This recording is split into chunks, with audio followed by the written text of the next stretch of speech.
Hello and welcome back. Today we are here with the incredibly perseverant Victoria Stambaugh. Thank you for being here with us. Oh, thank you for having me. So you have been competing in the sport of Taekwondo for 19 years. You have bronze, silver, and gold medals from years of victorious competitions. You competed at the Tokyo Olympics, were a 2008 to 2009 USA national team member, and 2011 to 2019 Puerto Rico national team member. You are a vegan, an entrepreneur, and an all-around incredibly inspiring world-class athlete. Thank you. Is that all correct? That was very nice. Yes, thank you. Very so let's nice dive intro. into the questions. Please explain, for those that may not know, what Taekwondo is and how you got into it. So Taekwondo is a Korean sport. It originated in Korea as self-defense for their military. And so it's evolved. Obviously, there's different parts of Taekwondo. There's self-defense, of course. There's forms or pumse. There's demonstration. And then there's Olympic sparring, which is what I do. And that's my expertise. So Olympic sparring is obviously an Olympic sport. It's full contact fighting, and we wear helmets and chest guards with sensors on them, and as well as feet gear that have sensors on them. And so when you make the right impact to the body or to the face, the points automatically go up. So that's smart. Yeah, I didn't know that. It's very, it's definitely progressed over the years. When it first started out, it was like nothing, it's just no gear at all. And then it went to having chest guards and helmets, and then the referees would have to score the points, and to eliminate any unfairness by the judges, they implemented sensors into the chest guards, into the helmets, into the feet. So it's just all electronic system that makes your points. So, but there's still some things that are not 100%, perfect with the electronic system, but at least it's a fairness across the board. So you're telling me that people were getting kicked in the head, because there's a lot of kicking. Oh yeah. So people are getting kicked in the head without a helmet or protective gear? Well, back in the day when Taekwondo first started, yes. Now, obviously, no. It's not like that.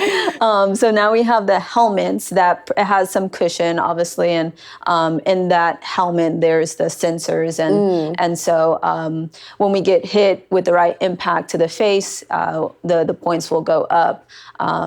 So that's pretty much how that works. And like you said, Taekwondo, it's predominantly kicking sport. So I would say like 70 to 30%, 70% being kicks, and then 30% being hand combat, which is punches to the body. You cannot punch to the face, and that's specifically to implement more kicking techniques to the face to make it more dynamic and fun to watch.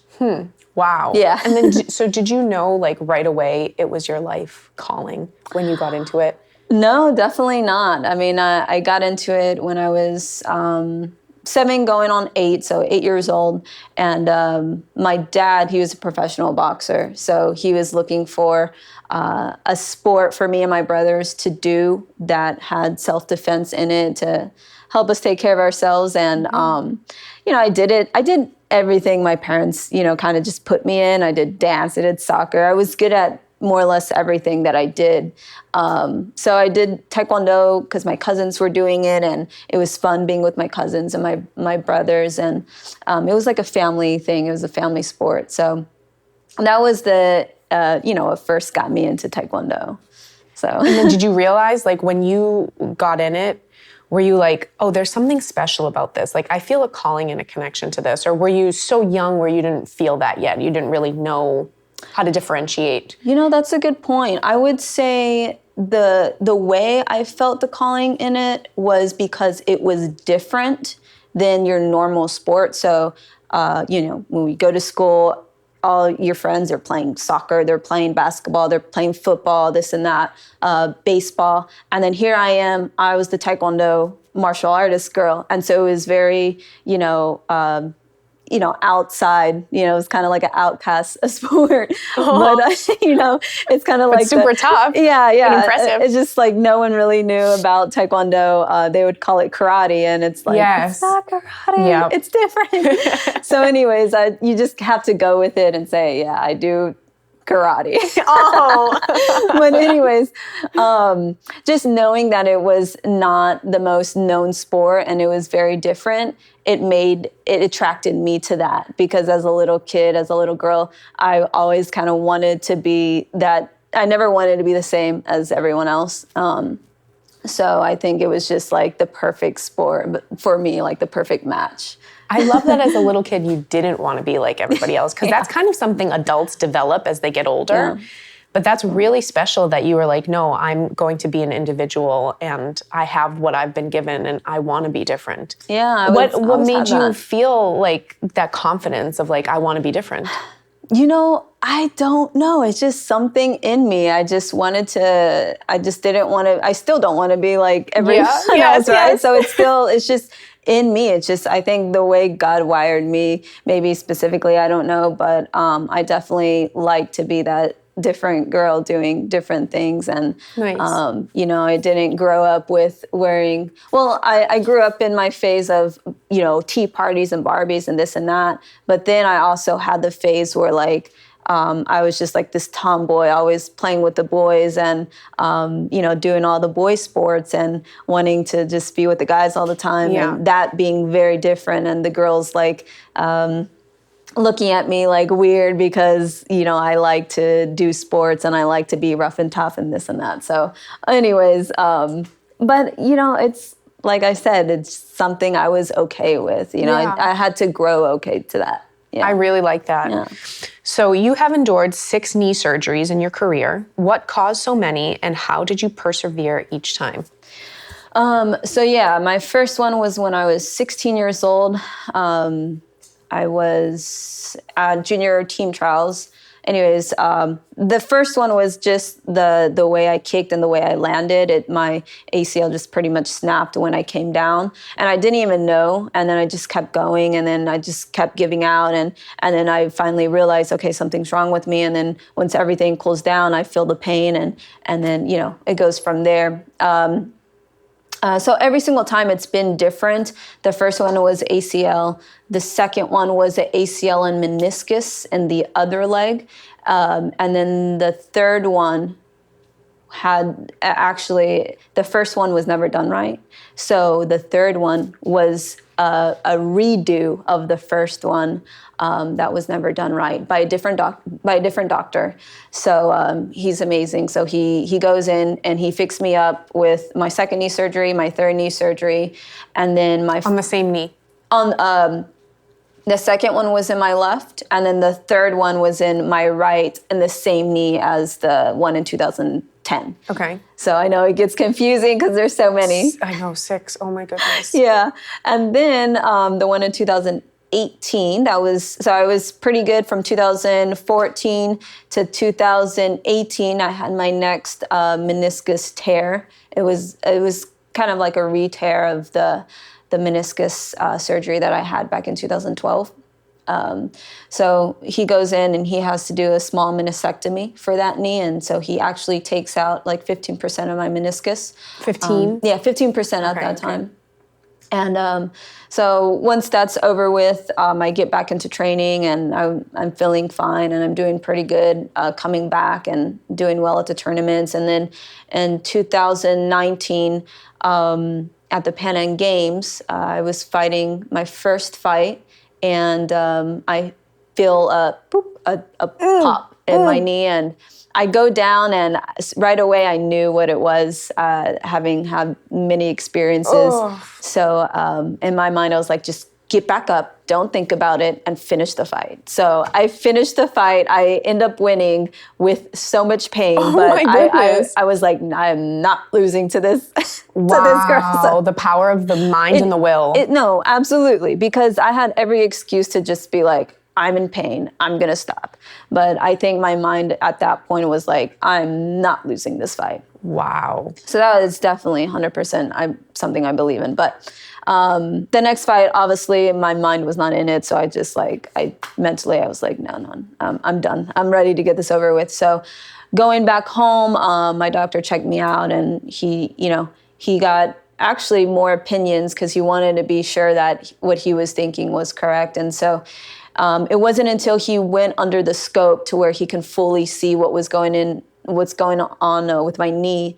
And while I was in surgery, he had to come outside to talk to my parents to ask permission to do what he felt like what needed to be done, which was to take more or less my whole meniscus out, leaving me with, I think, like 20% now.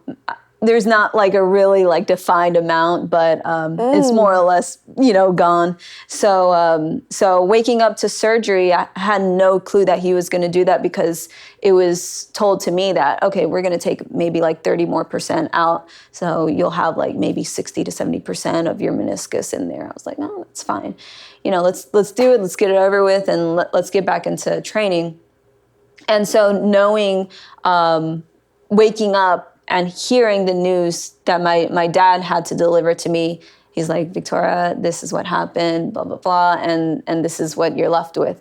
I was fully not comprehensive. I was still like under, the medication and stuff. So I thought it was like a joke, and I didn't believe it. I was almost like in a dream, right? Yeah, of course. And like drugged up. So anyways, long story short, I finally start snapping out of it. And at that moment, I say to myself, that's it. I'm done. Like, my career is over. I cannot be an elite level athlete with no meniscus. So I truly felt, that was the end of my career as an athlete, as a Taekwondo athlete, as an athlete in general. So I really felt like that was the end of the road for me. So I'm smiling because I'm like, wow, God's amazing. It's amazing. Your story is amazing. God is so good. And one of the coolest things about that day that brought me the comfort that I needed and the reassurance that I knew that I had to keep going. Because, your question, to kind of go back to your question, what kept me going after every single knee surgery? Yeah. It was the prompting of the Holy Spirit. And there's no other way, I think I could have had the motivation or the drive to keep going if it wasn't for the experience that I would have within myself, and the experience and the interactions that I would have with other people that would lead me to believe, oh, I need to keep going. There's a reason that I'm going through this right now, and I know that God is going to bring me through this. I don't know why I feel this way, but I know I have to keep going. So that day, it was August 29th, 2019, on my sixth knee surgery. You had one after this one where you were like, okay, that's it? Was that the final one? This was the final one. Okay. This is the last one I've had so far, hopefully for good. Yes. Yeah. So in 2019, that was my last knee surgery. That was the sixth one. And that was the one where I thought I was completely done with sports, with athletics, with being an elite athlete, with my Olympic dream, everything. And I just cried myself to just be at peace with that, but I couldn't. And so, long story short, I get this text message from one of my mom's friends, who is a friend of mine too, but she's an older adult, and she texted me, and the message is in Spanish, but long story short, the prayer that she prayed for me, not knowing that I was in surgery that day, or I was coming out of surgery that day, I said, this is a God wink. This is another God wink. So in the message, she told me, basically, God sees you when you cry. He sees how many times you've fallen down and gotten back up, and you are a warrior, and God is with you, and you need to continue. And when I'm reading all this, and I'm just like, it's hitting me, and I'm just like, Mom, did you tell so-and-so that I'm in surgery? Like, why did you tell someone? I didn't want anyone to know. Yeah. So I was like, why did you tell so-and-so I was in surgery? Because I thought she was trying to encourage me, with what was going on. My mom's like, no, I didn't tell her anything, Victoria. I haven't told anyone. And then I was just like, I just broke down into tears. I'm like, how does this happen with God's timing? Like, He loves you so much. It's just so clear. It's beautiful. So wow. So just moments like that, it makes me know the love of God is real, and he sees us hurting, and when he does, he hurts too, and he sends those angels here in this world to give us a little bit of love and hope and encouragement. So I really believe your purpose, our pain has purpose. Yeah. Any pain that we have in our life that we don't use for our ministry, it goes, it's a waste. So every pain that we have, it's for a purpose. Yep. And it can be used as our ministry to encourage and show love to others and encouragement. So it's true. I feel like that's part of one of the reasons I had to go through everything. Yeah, same. Everything that I've been through in my life as well. When you come out of something extremely painful and extremely challenging, you're naturally equipped now with all of these tools to help others that are walking through the same thing or similar in life. And I mean, even pain is pain, whether it's emotional or physical. Somebody who's going through maybe some emotional pain who may see this will be like, wow, it's not the end of the road. Yeah. I thought it was, but it's not. Exactly. It doesn't have to be. Yeah. And God will send signs and messages, and he won't give you a peace about it. Like you said, you didn't have a peace to stop. Like you knew that you probably had to, but deep down inside you're like, I don't have a peace about this, so there's no choice. I have to keep going.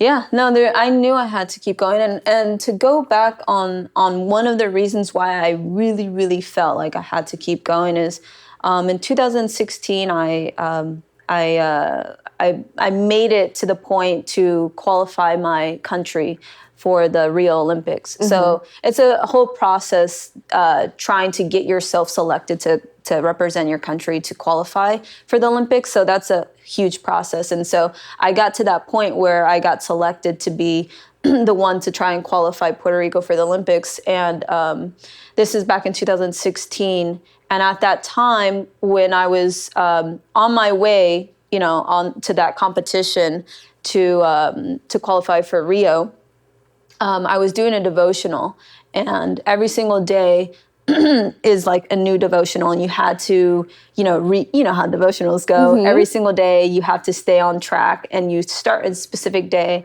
and you're supposed to end on a specific day. And I was doing it with my friend and her church. And so anyways, long story short, it's just like a super quick version of it. I was on the day that I was going to fight. And I open up the devotional for that day, and that devotional title says, "Not now, wait for the gift my Father has promised." Wow. And when I saw that, and it was before I was gonna fight, I closed the book and I just put it away, and I was like, okay, forget that. I'm not gonna read the devotional today. Just get it out of my mind, blah, blah, blah. And I was actually able to get that title out of my brain before I went to go fight. Long story short, I ended up not making it to the Rio Olympics by just a hair of a second.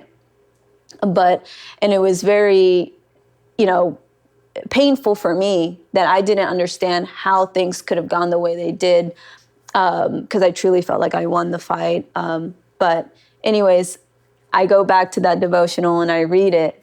And when I read it, I just felt the presence and the love of God just consume over me. And I said to myself, I need to keep going. So it's just those times when I feel the presence of God and I know I'm on the right track, and even when things get hard, like we're talking about, I think when you're truly doing something for the glory of God, things are going to be tough, but God's got your back. Yep. He's going to make the ways when ways seem absolutely impossible. So I really feel that, if you have the intentions of glorifying God in whatever you do, when it gets tough, just put it in God's hands. Yeah, It's he gonna be does. fine. He works Yeah. all things together for good Yeah. for those who are called according to his purpose. Amen. Yeah. Okay, so you eventually became a Taekwondo Olympian representing Puerto Rico. How did your career progress into this monumental achievement, and what was competing at the Olympics like? Yeah, so after my sixth knee surgery in 2019, I actually get selected again to represent Puerto Rico to qualify for the Olympics, and so it was that's a big thing in itself to be selected. So I knew in my heart, I was like, okay, I'm selected. I don't know how I'm going to do it, giving my current physical circumstances with my sixth knee surgery, but I was selected, and I just need to trust God and just take one step at a time and just train and see what happens. Anyways, long story short, 2020 comes around, and it's March 12th, 2020, and I end up qualifying for the Olympics on that day. I had 3 hard fights, and that day was just absolutely, and I just felt the favor of God, and just everything went so smoothly and perfectly on that day when I didn't feel my best. So that's when I know. Interesting. You don't feel your best. I didn't feel physically. I had some bumps and bruises. I felt a little tired, just things, and but I didn't focus on that. I focused on what I know I was told back in 2016, and I truly trusted that, and I trusted that that was my time, that was my day.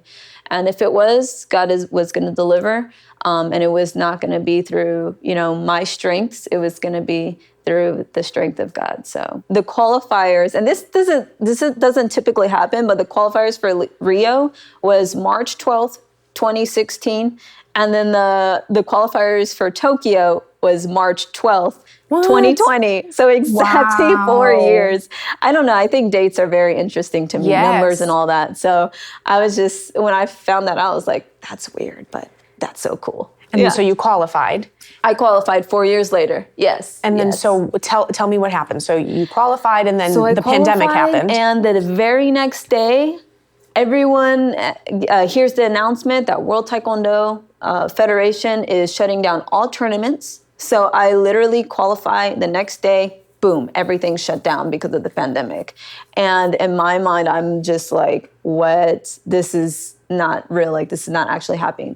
So anyways, the pandemic shut down all World Taekwondo Federation shut down all the tournaments, all the other Olympic qualifiers, because still Europe and Asia hadn't had their qualifiers yet. So they were still waiting. They didn't have their qualifiers until 2 months before the Olympics in 2021. I don't know how I would have had dealt with that. That's a lot, But anyways, thank God I was able to qualify before the pandemic. Just got in there the day before. Yes. What? Timing, right? That's why I'm like, no, this is, God has his hand on everything. Yes. And it's just beautiful to look back and see. So I definitely feel very, very blessed that I was able to take that win throughout the pandemic, despite it being a hard time, I know, for many people. And but for me, it was just like a sense of like, I can relax and enjoy the win of qualifying for the Olympics. So it was a okay time. It was a good time for me. I know, despite it not being the best time for many people. So yeah. So you went to the Olympics, and what was that like being at the Olympics? So you couldn't take your family because it was the pandemic. Yeah, it was. So it was hard for me because they didn't let my coaches go. The coach that I trained with. So my main coach, he wasn't able to go.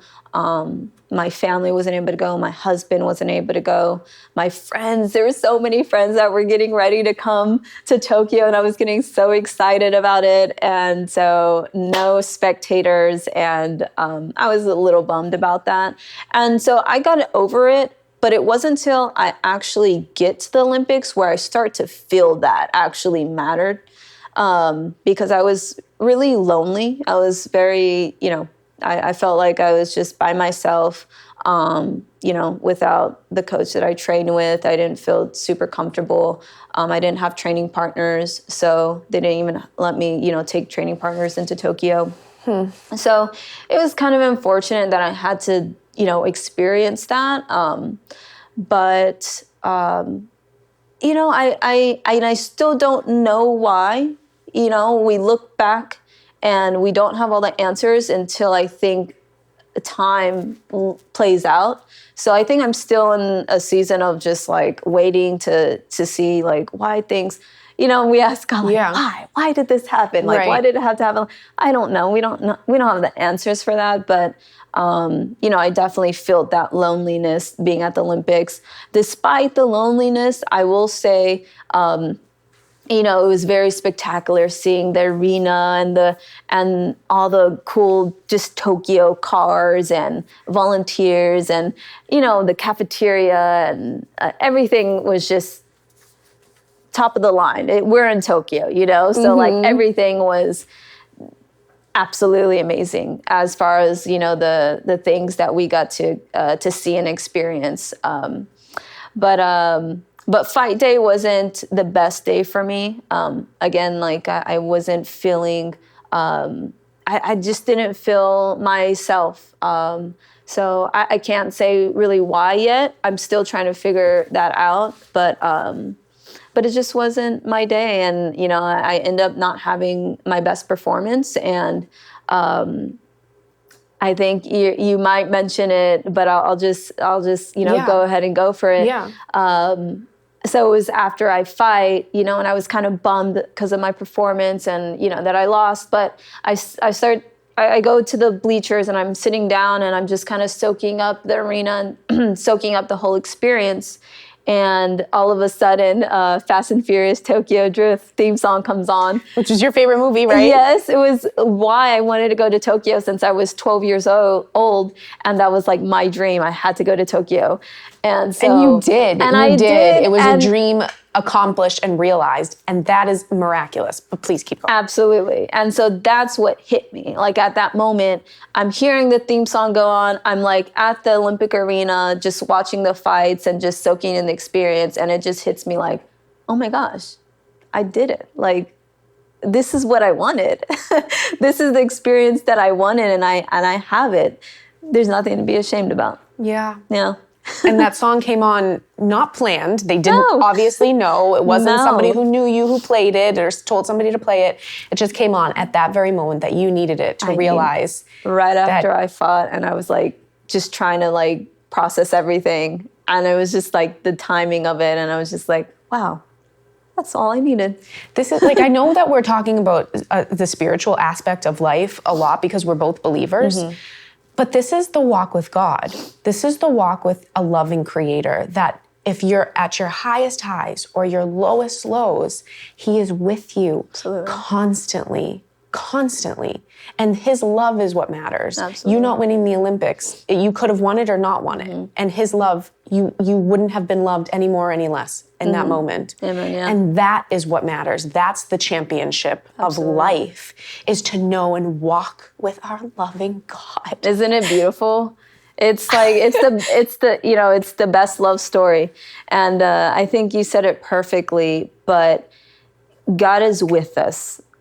When we're walking with Christ, he is with us. And like I was mentioning at the Olympics, I didn't feel his presence like I did, for example, like on my fight day when I was qualifying for the Olympics for Tokyo. Yeah. I felt that presence. I felt the Holy Spirit and I was at a peace that this was going to happen. And I didn't feel that presence. And that doesn't mean God wasn't with me. That didn't mean that at all. And so that's why when you just brought that up, it just hit me like God was there. You know, he let that timing of that song, even how just, weirdly that it just meant that much to me. But that's what I needed at that time. Yep. And he gave it to you. How long have you been vegan and what inspired you to adopt this diet and lifestyle? Okay, so I've been vegan going on 3 years now. Okay. And the thing that, it was a process, obviously. So before being vegan, I was pescatarian for 3 years. And I never could imagine my life like without dairy, because I was a dairy girl. It's literally addictive. Like It is. something happens in your body and your brain to where it gets physically addictive. It is like legit. So I was never a big meat eater. So meat was just, I don't know. This is how I see it. Even when I wasn't vegan, I was like, why do we have to eat chicken with every meal? Mm-hmm. Like, what is going on? Like, why is this a thing? Why do we have to have chicken or beef with everything? And I wouldn't eat, like my mom would, make chicken or something, and I would just like eat the rice and the beans, and I just leave the chicken. I just wasn't that, into it or whatever. But anyways, I was into fish and stuff like that and dairy. But so I have this friend, his daughter trains with me Taekwondo, or trained with me in my Taekwondo school. And he was vegan, and he was diabetic, or I think borderline diabetic, and he was pretty big. And all of a sudden, like 2 months later, he's like super fit and like, oh wow, like this and that. And I see him like, oh my gosh, Mark, what happened? What are you doing? He's like, I have the answer for you, Victoria. You need to go vegan. And I just start smiling. I just kind of like blow him off. And I'm just like, oh, that's good. That's okay. That's cool. Thank you. But, I don't think I'm ever going to go vegan. But that's great that you look like this and, everything worked out for you. And that's great. So I just kind of just blew him off. And he would keep bringing it up to me every time he would kind of see me. And I was just like, all right, thank you, cool. And that happened for like a half a year, I think, more or less on and off. And then my minor is actually in nutrition.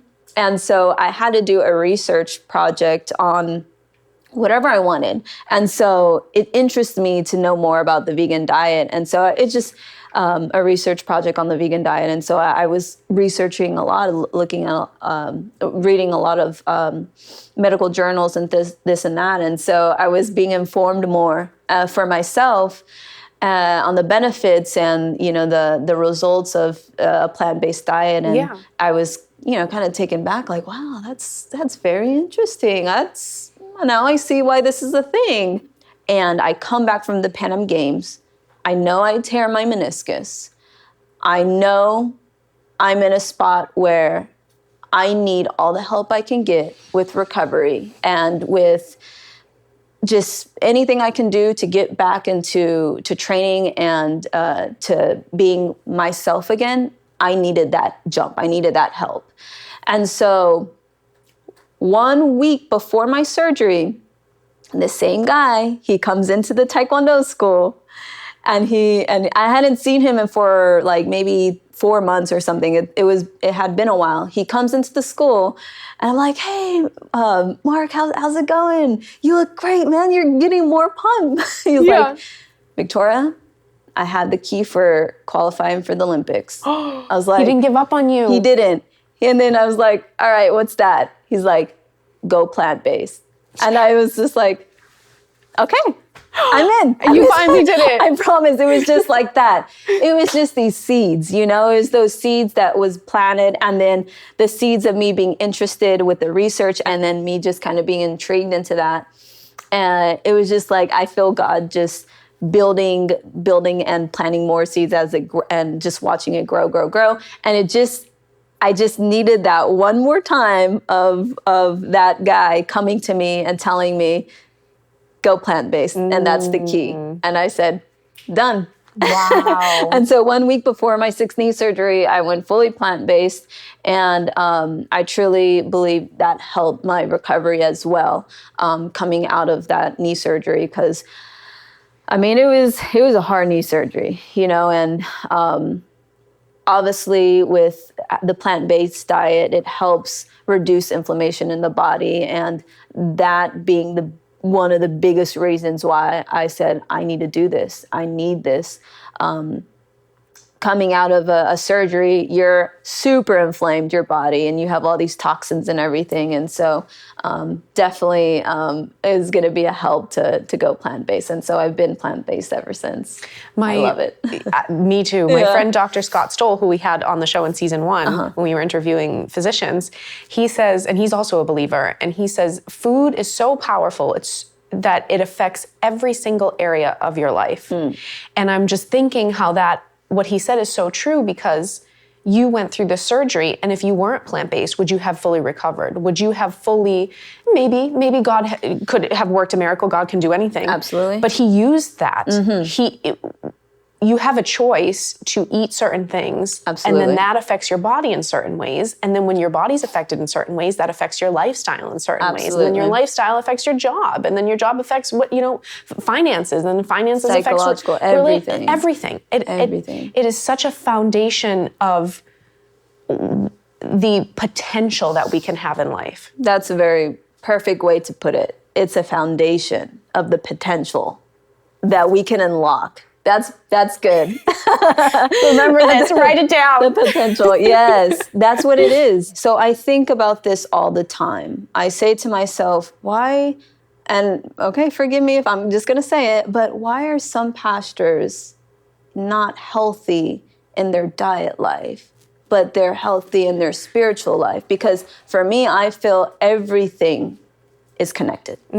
So when you're not healthy was Christ healthy in his health life, in his diet life? I believe absolutely yes. Yeah. So I feel like this is a commandment for us to be as well. I feel like we are commanded to take care of our body, our physical bodies, because it's connected to our spiritual. It's connected to our minds. Everything is connected. So I really wish, more pastors would be maybe shown or kind of exposed more to the health, just maybe the plant-based diet a little bit more, and just kind of open-minded to that, because again, then this is something that I feel too, when God created the world, there was no death, and he intended for all of us to be vegan. So I think that was God's intention in the very beginning, for all of us to be vegan. And it's totally sustainable for all of us to be vegan. And so I truly feel like, that's something that I think as believers we can talk on and actually, acknowledge, the possibility of just this can be possible. What food do you eat day to day, and does it differ when you are training for a competition? So day to day, I have to go with my salad, kale salad. I go to Sweet Green, by the way. I'm not advertising for them, but I think it's the easiest thing to do because it's fast and they have good quality. So I do my kale salad with quinoa or wild rice, mushrooms, a lot of mushrooms. I do extra mushrooms. So definitely just a lot of salads. I start my day with either a fast until noon, or sometimes even a little later. But my first meal, I always try to make it a smoothie. So I go with my blueberry, banana, plant-based milk, and I'll do sea moss. Got to put the sea moss in there. Okay. Got to do just some mushroom powder stuff, and amazing.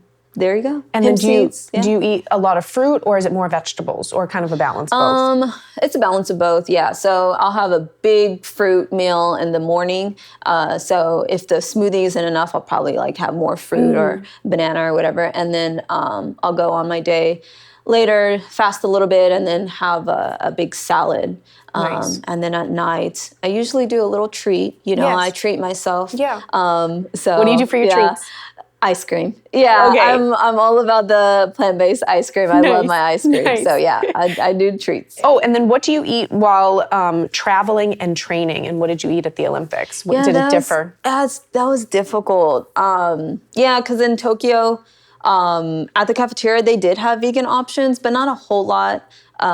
So I just tried to stick with salads and fruit, and there's tofu here and there. But it wasn't, it was kind of hard.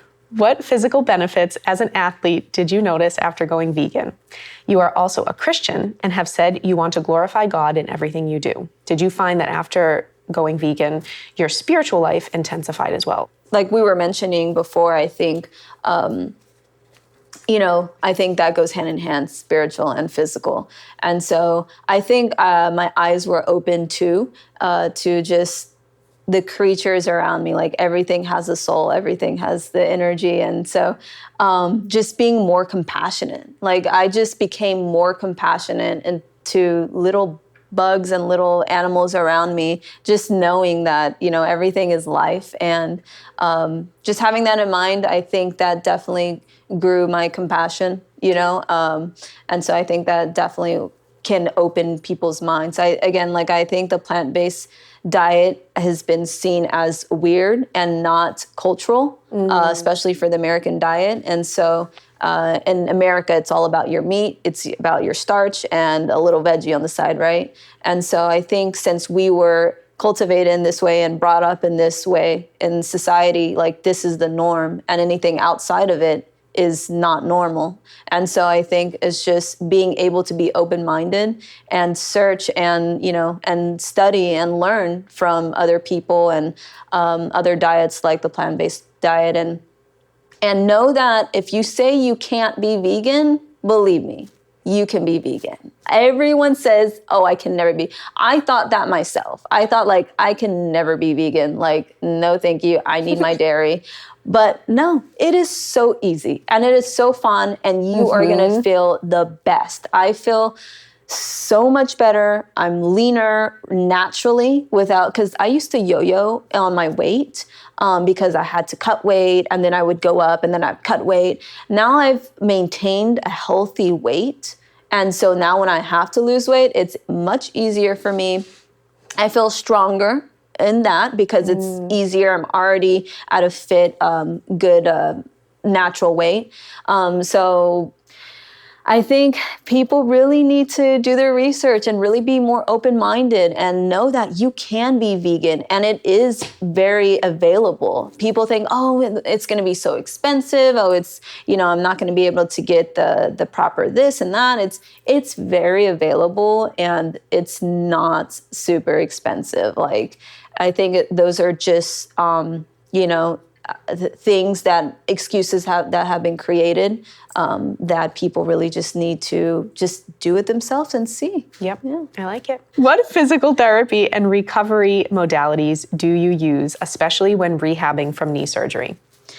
First is my mind. So I actually talk to my sports psychologist. I think that's really important. So part of recovery is the mind as well. I think the mind and the body is connected. So when you have a healthy, positive mind that's motivated and encouraged, then your physical body just heals itself much quicker. I've firsthand have experienced that with all my knee surgeries, but you have to have a positive mind. And so I think training the mind to be happy, positive, and look at gratitude and look at the things around you that you can be grateful for. I know that's said so much, but it's super true. And it's something that is not that easy to do for everyone, especially in difficult circumstances with like knee surgeries and things like that. So I think training the mind to be happy, grateful, positive, and just perseverant, like we were talking about.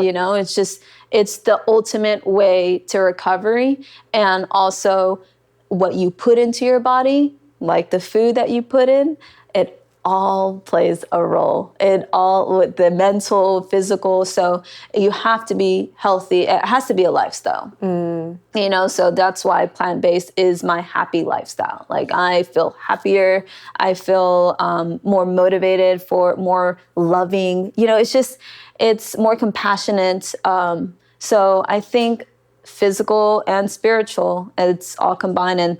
And so the mind and the body is connected. And so I really believe just training that mind first is the key. So powerful, such powerful stuff. And then do you do like physical therapy, like massage or? Physical therapy, yeah, you just have to do a lot of strength training. That's the protocol for knee surgeries in general. Just a lot of strength training, and so I love my strength training. That's like my therapy, not only for physical but mental. I just get really happy with that. Nice. Yeah. And do you do like saunas, like hot and cold therapies, ice baths, any of that? Yeah, saunas. I do some jacuzzis too, but more or less, it's really just hitting those weights and getting strong. But also with the proper recovery. Cryotherapy is good. Red light therapy is good too. Ooh, So, like in the red light, like tanning booths type of thing? Yeah, Just the red light? Yeah, it's just the red light, and it's good for your skin, but it's also good for inflammation in the body and recovery. And so, nice. Yeah. What advice can you give to anyone dreaming of becoming a great athlete like you? Oh man, that's so much advice, I think, because there's so much to it. But I would say perseverance. You have to be perseverant, win or lose, learn from whatever outcome it was, whether it was a loss, learn from that. Whether it was a win, learn from that too. You can learn from both and grow from both. So I would just say always be, it really matters how much you want it, right? So, and then why do you want it? And what are you doing it for? I think so many of us as athletes don't have motivations to keep going, and so that's why we give up. But when you have a purpose of why you do what you do, everything is going to be so much clearer and easier to why you do what you do, and a loss is going to be easier to come back from. So that's why for me, my purpose was to glorify God, and however I can do that, that was my purpose. And so that's why I kept going despite the surgeries and any losses that I had. So yeah. And and then the last bit of advice is you have to commit in all areas of your life. So it's not just in the training ring or wherever you train. It's not just in your sport that you have to train, but it's in your diet. It's in your relationships. It's every area of your life. It's training. So the people you hang out with, it's really important. Who are you hanging out with? Are they people that you look up to be? And so I think with that, it's going to take you really far and keep you inspired to be better and to grow. So your relationships, the food that you eat, we're obviously talking about that a lot, but you have to be strong in your diet life. You have to be committed. And then obviously in your training, you have to be committed. Yeah. So I think it's just committing in all areas of your life to whatever your goal is. And if you do that, things will become more clear and make more sense of why you do what you do. You recently opened a gym called Believe, Commit, Achieve. What do you teach there? So we teach Taekwondo and parkour. So it's a combination of, I have my program that I run with Taekwondo, and he does his program with our business partner, AJ, with parkour. So they both, do their parkour stuff, and I do my Taekwondo stuff. And yeah, it's just a nice collab. And then, so it's the only parkour gym in Houston, Texas? Yes. So it's the only official, parkour gym in Houston, and I think in the area as well, the greater Houston area, and I think the only Taekwondo and parkour gym in Texas, probably one of the only ones in the U.S. because it's definitely an interesting collab. So thank you so much for tuning in. Love, Gianna and Victoria Stambaugh.